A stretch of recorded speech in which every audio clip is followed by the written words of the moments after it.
As a candle lover and someone who actually makes candles, these purposefully designed candle lighters are a must-have. And since I keep misplacing the only one I had prior to purchasing this new one from Reidea, I decided I should get another and try to upgrade a bit, which this does. First, aesthetically.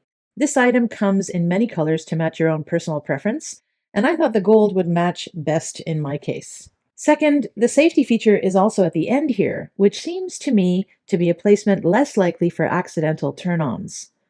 Fourth, and this is related to safety too, the heating unit itself is recessed, so even if the unit is left on, you need to actually push out and hold the button to start the ignition.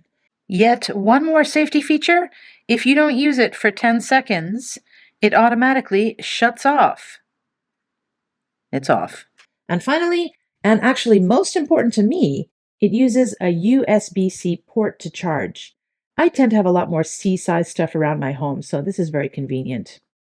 The only minus point here, if I were forced to give one, is that this looks like a vape hookah. No, this is not something you want to put in your mouth. But yeah, it's pretty easy to use and very easy for me to recommend.